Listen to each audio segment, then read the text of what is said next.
The citizen organizing champion anozikanwa nenyika yose aiwa Amos Chibaya anozikanwa nenyika yose kuti aiwa mukomana akaburitsiwa aiwa musungwa vakomana Nelson Chamisa nemarelatives vakanomutora muzvana nhasi aiwa anochisangana aiwa nemacitizens kana nethe community patona kuti aiwa Amos Chibaya anopindira aiwa zviri very vibrant. Tiona macitizens achifara aiwa nerelease yake. Sanapinda mashoko anabuda nyoka pana apo kuti subscribe or like on the bell icon.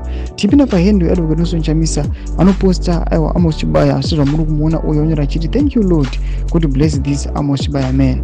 Panapa tona kuti Amos Chibaya achipindura achiti thank you the citizens President for the solidarity. New Great Zimbabwe is loading.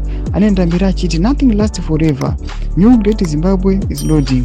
No one can stop the idea for change. Ndo mashoko anotoka panapa nana Amos Chibaya vachiti aiwa hapana munhu anokwanisa kumisa the idea for change. Tinoona kuti pane this group photo ravanotorwa tichiona aiwa vachipembera vachiti vari kudzoka aiwa zvine mutsindo vachida kubvisa aiwa this regime vachiti vakomana ava vari kuita system yekucapture kana kuti yekuuya vachibrutalize macitizens ari innocent vachifoswa kuti vapeye mabail asiwo vakomana aiwa vachinyatso kuzivikanwa kuti havana kana mhaka yakapara. Kundisa mafungiro enyu munoti kudii pamusoro pechiitiko ichi aiwa chiri kuonekwa nevanhu kuti aiwa kodzero dzavo dziri kuvhunwa kana dzizobatwa zvakanaka munyika yeZimbabwe. Tiri kuona kuti they are now advocating for change vachiti aiwa the new great Zimbabwe is loading. Tudze mafungiro enyu munoti kudii pamusoro pechiitiko ichi aiwa ndipo paya pano kuti pinda comment section medu tudze mafungiro enyu. So no subscribe or like, turn on the bell icon.